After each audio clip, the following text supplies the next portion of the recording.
नमस्कार, आप लोगों का ऑल इंडिया स्टडी में स्वागत है। तो आइए आज हम हिंदी का मॉडल पेपर देखेंगे। सीटेट में पूछे जाने वाले महत्वपूर्ण प्रश्न इसमें को कवर करेंगे। तो देखिए, हिंदी में जो मॉडल पेपर दिखाएंगे वह किस प्रकार का हिंदी सीटेट में पूछी जाती है, ठीक ना। तो आइए हम पहले शिक्षा शास्त्र से संबंधित सभी क्वेश्चन को हल करेंगे। उसके बाद शिक्षा शास्त्र का मतलब पैडागोजी से, ठीक ना। उसके बाद फिर हम गद्यांश और पद्यांश को भी हल करेंगे। तो पहले शिक्षा शास्त्र वाला पैडागोजी को हल कर लेते हैं। प्रश्न नंबर 1 है, प्राथमिक स्तर पर शिक्षा का माध्यम है। तो देखिए, ऑप्शन नंबर है हिंदी होना चाहिए, अंग्रेजी होना चाहिए, उर्दू होना चाहिए, बच्चे की मातृभाषा होना चाहिए। तो देखिए, जो प्राथमिक स्तर पर होता है वह बच्चे की मातृभाषा होना चाहिए, ठीक ना। दूसरा देखेंगे, वाइगोस्की के विचारों पर आधारित कथा में अधिक बल दिया जाता है डॉट डॉट सबसे। ऑप्शन नंबर कविता दोहराने पर, बी है कार्यपत्रकों को, और सी है कहानी सुनने पर, और डी है परस्पर अंतःक्रिया। ये ऑप्शन ऊपर नीचे है तो उससे आप लोग कन्फ्यूजन मत होइएगा, ठीक। तो देखिए, ये जो परस्पर अंतःक्रिया, ठीक ना, वाइगोस्की के विचारों पर जो आधारित अधिक से अधिक बल दिया जाता है वह परस्पर अंतःक्रिया पर, ठीक ना। तो ऑप्शन नंबर डी बिल्कुल करेक्ट हो जाएगा। अगला देखेंगे प्रश्न नंबर 3, भाषा सीखने का व्यवहारवादी दृष्टिकोण पर बल देता है अनुकरण, रचनात्मकता, भाषा प्रयोग, अभिव्यक्ति। तो ये देखिए, जो भाषा सीखने पर जो व्यवहारवादी दृष्टिकोण बल देता है वह होता है अनुकरण। तो इसका सही जवाब हो जाएगा अनुकरण, ठीक ना। अगला क्वेश्चन देखेंगे प्रश्न नंबर 4, भाषा और का एक उत्तम साधन है सोचने। कह रहा है कि जो भाषा होती है इसमें 4 ऑप्शन में कौन उत्तम साधन है, ठीक ना। ऑप्शन नंबर सुनने, बोलने, सोचने। फिर बी है पढ़ने, लिखने, संप्रेषण। सी है सोचने, महसूस करने, चीज़ों से जोड़ने। तो देखिए, सोचने, महसूस करने और चीज़ों से जोड़ने में सबसे उच्चतम साधन है। अगला क्वेश्चन देखते हैं प्रश्न नंबर 5, इनमें कौन सा प्राथमिक स्तर पर हिंदी भाषा शिक्षण का उद्देश्य नहीं है। ऑप्शन नंबर 1 है संदर्भ के अनुसार अनुमान लगाकर पढ़ने का प्रयास करना। बी है चित्रकारी को स्वयं की अभिव्यक्ति का माध्यम बनाना। और सी कह रहा है बच्चों की घर की भाषा और स्कूल की भाषा में संबंध बनाते हुए उसे विस्तार देना। और डी है सुनी हुई बातों को ज्यों के त्यों दोहराना। तो देखिए, कह रहा है कि कौन सा उद्देश्य नहीं है, ठीक ना। तो देखिए, सुनी हुई बातों को ज्यों का त्यों दोहराएंगे तो भाषा शिक्षण का उद्देश्य नहीं होता है, ठीक ना। देखिए, भाषा शिक्षण का उद्देश्य होता है अर्थपूर्ण ज्ञान प्राप्त करना, ठीक। आइए प्रश्न नंबर 6 देखते हैं,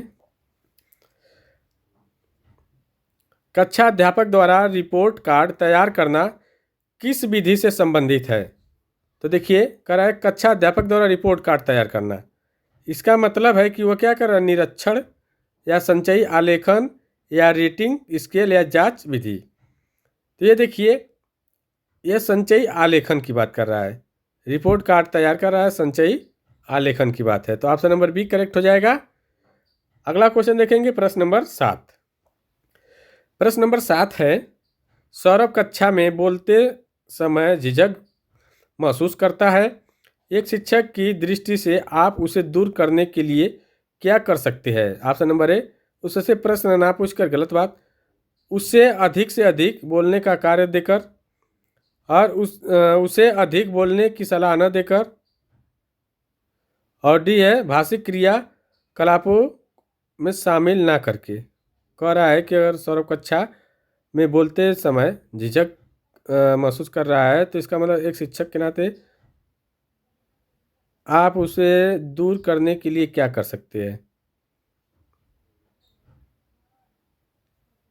तो देखिए, उसे बोलने की सलाह न दे करके, मतलब कोई सलाह नहीं देंगे कि बोलो चाहे मत बोलो, ये नहीं कहेंगे कि मत बोलो, बोलने की सलाह न दे करके मतलब ये कहा जाएगा कि बोलो। तो ऑप्शन नंबर सी करेक्ट हो जाएगा। प्रश्न नंबर 8 है, किन बच्चों को भाषा सीखने में अधिक कठिनाई नहीं होती है। तीव्र बुद्धि वाले बच्चों को, सामान्य बुद्धि वाले छात्रों को, कम बुद्धि वाले छात्रों को, और निजी विद्यालय के छात्रों को। कराए किन बच्चों को भाषा सीखने में अधिक कठिनाई नहीं होती है। तो ये देखिए, जो तीव्र बुद्धि वाले बच्चे होते हैं उनको भाषा सीखने में कठिनाई नहीं होती है। तो ऑप्शन नंबर 1 करेक्ट हो जाएगा। प्रश्न नंबर 9 देखेंगे, पढ़ने की सांस्कृतिक या संस्कृति के विकास के क्रम में किए जाने की आवश्यकता है। पठन को प्रोत्साहित। ऑप्शन नंबर 1 सस्वर, मौन, सामूहिक और व्यक्तित्व। तो ये देखिए पढ़ने वाली की बात हो गई, तो यह एक सस्वर पाठन हो जाएगा, ठीक ना। अगला क्वेश्चन देखेंगे, प्रश्न नंबर 10, भाषाई कौशल के संदर्भ में कौन सा कथन सत्य है। ऑप्शन नंबर 1 भाषाई कौशल एक दूसरे से स्वतंत्र होते हैं। बी है भाषाई कौशल एक क्रम से सीखे जाते हैं, ठीक ना। सी है भाषाई कौशल एक दूसरे को प्रभावित नहीं करते। और डी है भाषाई कौशल एक साथ सीखे जाते हैं, क्रम से नहीं। तो देखिए जो भाषाई कौशल होता है एक क्रम से ही सीखा जाता है, ठीक ना। तो ऑप्शन नंबर बी करेक्ट हो जाएगा। क्रम का मतलब पहले सुनना होता है, फिर बोलना होता है, फिर पढ़ना होता है, फिर लिखना होता है, ठीक ना। अगला क्वेश्चन देखेंगे, प्रश्न नंबर 11, कक्षा 1 और 2 के बच्चों के लिए आप किस तरह की कहानी का चयन करेंगे। ऑप्शन नंबर 1 जिसमें बहुत सारे पात्र हो। बी है जिसमें दो ही पात्र हो। और सी है जिसके शब्दों, वाक्यों और घटनाओं के वर्णन की शैली चित्रात्मक हो। कक्षा 1 2 का रहेगा ना, तो उसमें जिस चित्रात्मक की बात रहेगी तो वो अच्छा से सीखेगा बच्चा, ठीक ना। कक्षा 1 और 2 का बच्चा अगर उसमें किताब में सब चित्रात्मक रहेगा, चित्र रहेगा, तो बेहतर तरीके से सीख सकता है, ठीक ना। इसलिए चित्रात्मक होना चाहिए। प्रश्न नंबर 12 देखेंगे,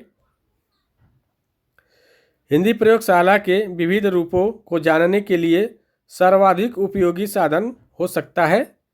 ऑप्शन नंबर शिक्षण की विधियों का संपूर्ण ज्ञान। बी है सुंदर ढंग से छपी पुस्तकें। और सी है उच्च स्तरीय लेखन सामग्री। और डी है बाल साहित्य का विविध उपयोग। तो बताइए क्या हो सकता है। तो देखिए ये जो हो सकता है बाल साहित्य का विविध उपयोग, ठीक ना। तो ऑप्शन नंबर डी करेक्ट हो जाएगा। प्रश्न नंबर 13 देखेंगे।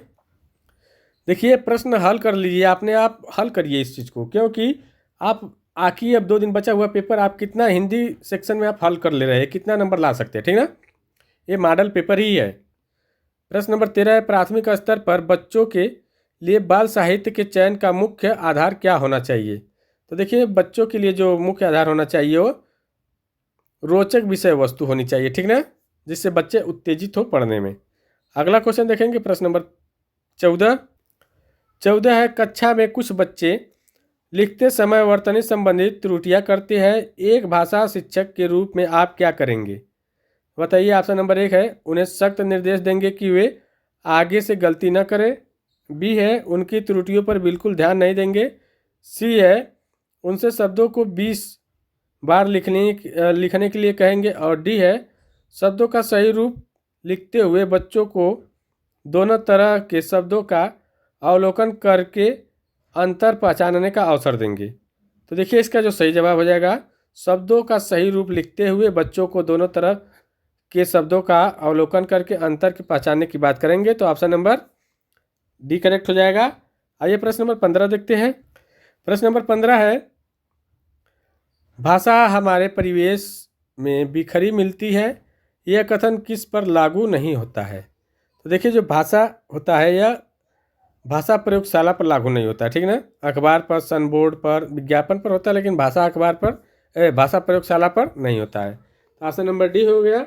अब आइए हम पढ़ेंगे गद्यांश, पढ़कर उसको हल करेंगे क्वेश्चन को, फिर उसके बाद पद्यांश पद को पढ़ करके उसका क्वेश्चन हल करेंगे, क्योंकि मॉडल पेपर है तो मॉडल पेपर में गद्यांश पद्यांश भी आता है पेपर में, ठीक ना। तो आइए देखते हैं।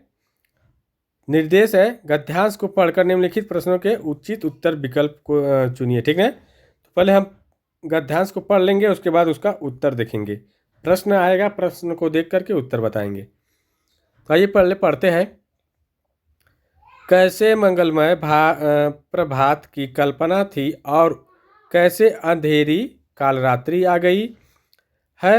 एक दूसरे को देखने से डर लगता है, घर मसान हो गया है, अपने ही लोग भूत प्रेत बन गए हैं, पेड़ सूख गए हैं, तालाएं भूखमहल्ला हो गई है, नदियाँ और सरोवर को देखने ही दुस्सह हो गया है केवल इसके लिए कि जिसका ऐश्वर्य से अभिषेक हो रहा था वह निर्वासित हो गया।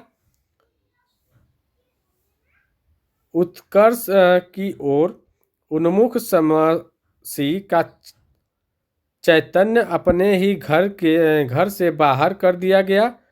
उत्कर्ष की मनुष्य की उद्विमुख चेतना की यही कीमत सनातन काल से अदा की जा रही थी या रही है। इसलिए जब कीमत अदा कर ही दी गई तो उत्कर्ष कम से कम सुरक्षित रहे, यह चिंता स्वाभाविक हो जाती है। राम भीगे तो भीगे, राम के उत्कर्ष की कल्पना न भीगे। वह हर बारिश में, हर दुर्दिन में सुरक्षित रहे।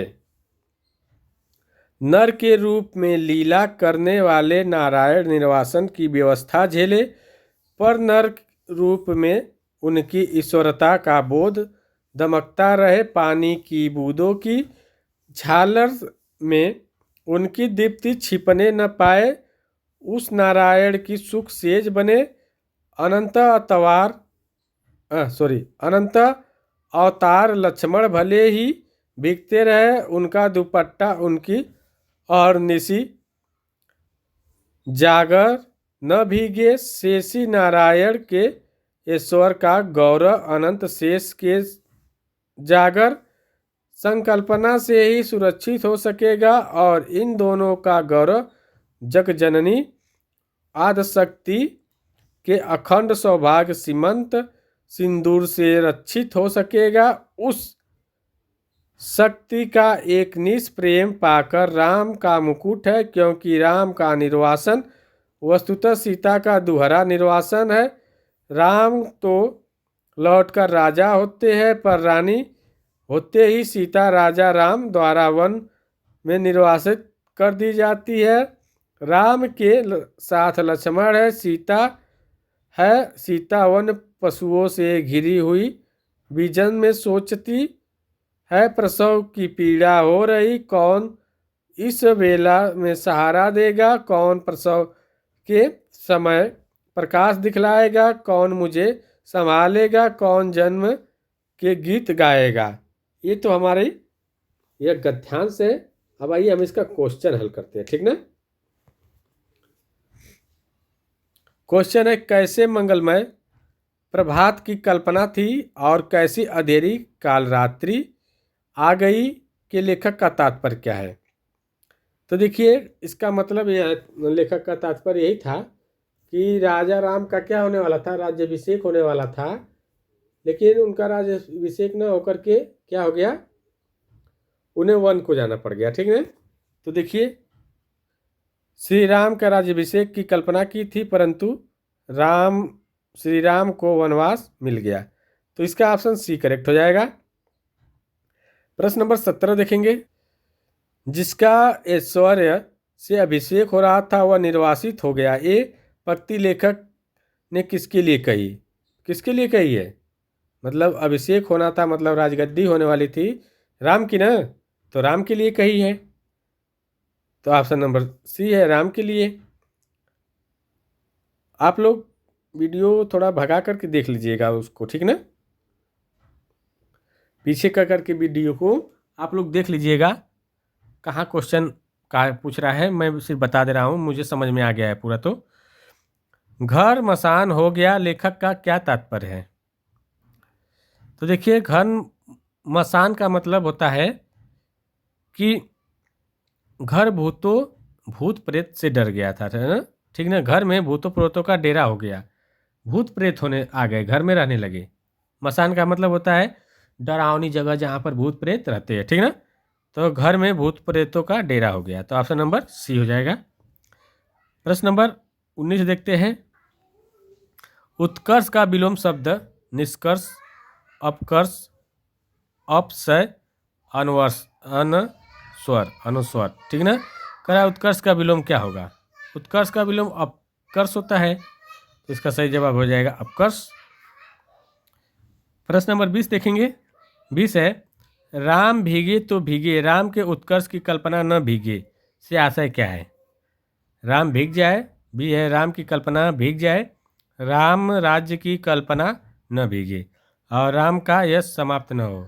भीगने का मतलब है उसमें का राम भीगे तो भीगे, राम का उत्कर्ष न भीगे। उत्कर्ष का मतलब उसकी जो उनका जो यश था वहाँ पर, जो राम का यश है अयोध्या में, वह न नष्ट हो। ठीक ना, ये बात हुई है। तो ऑप्शन नंबर डी करेक्ट हो जाएगा। प्रश्न नंबर 21 देखेंगे। राम द्वारा निर्वासन वस्तु सीता का दोहरा निर्वासन है, यह लेखक ने क्यों कहा है? क्योंकि जब राम लौट कर आ रहे थे आए, जब सीताराम माता को क्या करना था, रानी बनना था, तो फिर राम ने उसको क्या किए, उनको वन भेज दिए। ठीक ना, दोबारा। तो वही दोहरा निर्वासन कर रहा है। तो ऑप्शन नंबर सी करेक्ट हो जाएगा। अब आइए आगे देखते हैं दूसरा।